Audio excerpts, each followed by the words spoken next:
नमस्कार। मैं हेना प्रसून बहुत बहुत स्वागत करती हूँ आप सबों का अपने चैनल हेना प्रसून एस्ट्रोलॉजी में। ज्योतिष के इस नए कार्यक्रम में आप सबों का पुनः स्वागत करते हुए मुझे बहुत खुशी हो रही है। और आइए जल्दी से जानते हैं आज के नए वीडियो में नया क्या है।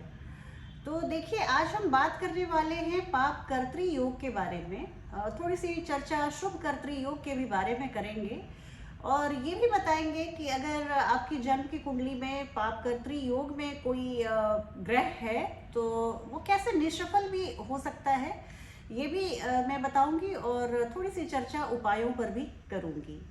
आइए अब कार्यक्रम शुरू करूं इसके पहले मैं अपने प्रिय दर्शकों से आग्रह करूंगी कि ऐसे दर्शक जो हमारे कार्यक्रम को और वीडियोस को देखते हैं और पसंद करते हैं पर उन्होंने अभी सब्सक्राइब नहीं किया तो please consider subscribing to my channel. और इसके अलावा मैं अपने ऐसे दर्शक जो मेरे साथ मेरे चैनल के साथ बहुत लंबे समय से जुड़े हुए हैं, मैं उनका तहे दिल से शुक्रिया अदा करती हूँ, हार्दिक आभार व्यक्त करती हूँ।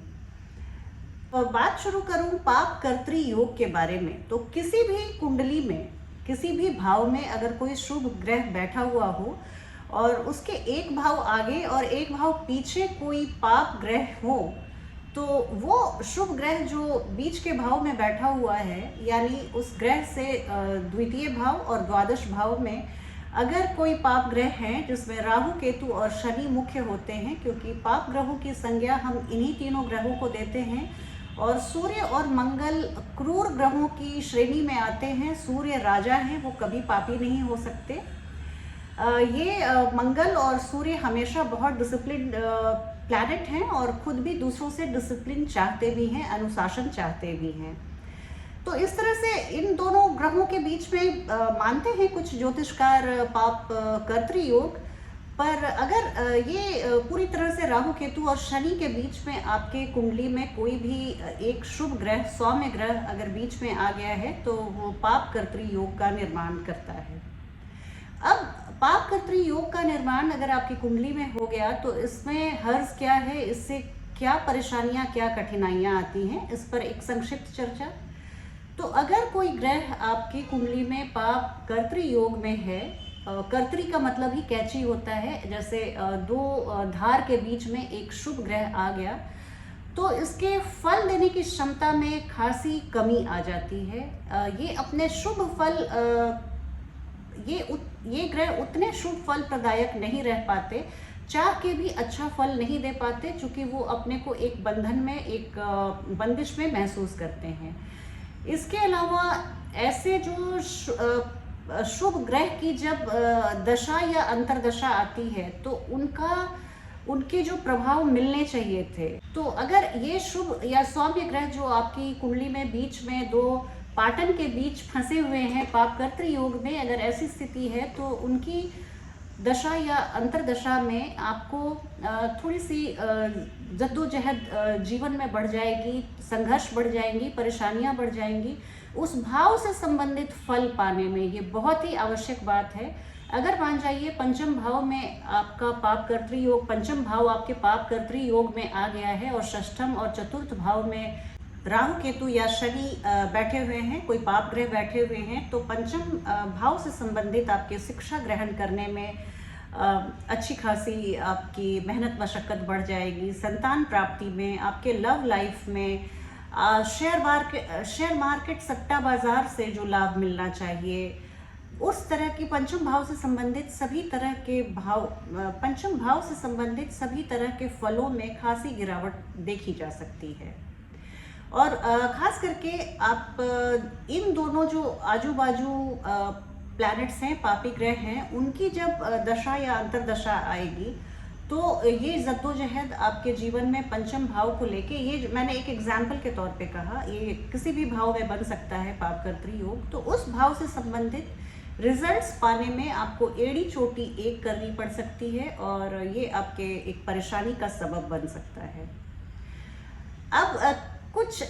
अब इतनी सारी मैंने आपको डिप्रेसिंग बातें बताई, आपको लगेगा मेरी कुंडली में तो पाप कर्तृ योग है तो मैं क्या करूं, अब मुझे उस भाव से संबंधित चीज़ों को पाने में बहुत मशक्क़त मेहनत करनी पड़ेगी। तो देखिए, एक खुशी की बात यह है कि 4-5 तरह की स्थितियां ऐसी बनती हैं जो आपकी कुंडली में बन रहे पाप कर्तरी योग को पूरी तरह से निष्फल कर सकती हैं।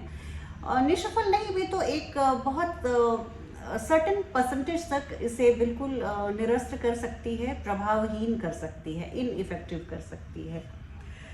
पहली स्थिति होती है कि अगर दोनों जो पापी ग्रह हैं उसमें से कोई भी एक आपकी कुंडली में योग कारक ग्रह है, तो फिर ऐसे पापी ग्रहों से आपको कोई दोष नहीं लगेगा। वो तो आपके कुंडली के योग कारक ग्रह बन गए हैं, तो वो आपको किसी भी तरह से पाप कर्त्री दोष का निर्माण नहीं करेंगे और इसके फल को, बुरे फल को मिलने से आप तक पहुंचने से रोकेंगे। ये हुई पहली स्थिति। दूसरी स्थिति होती है कि अगर कोई भी इन दोनों जो आजू बाजू ग्रह हैं, अगल बगल जो ग्रह बैठे हुए हैं, आप उस शुभ ग्रह से द्वितीय और द्वादश भाव में जो दोनों पापी में से कोई भी एक ग्रह की डिग्री अगर 0 डिग्री की है, 12 डिग्री की है, 28 डिग्री की है या 29 डिग्री की है, तो ये पाप कर्तरी योग स्वतः ही निष्फल हो जाएगा। इसका आपको कोई बुरा परिणाम नहीं मिलेगा।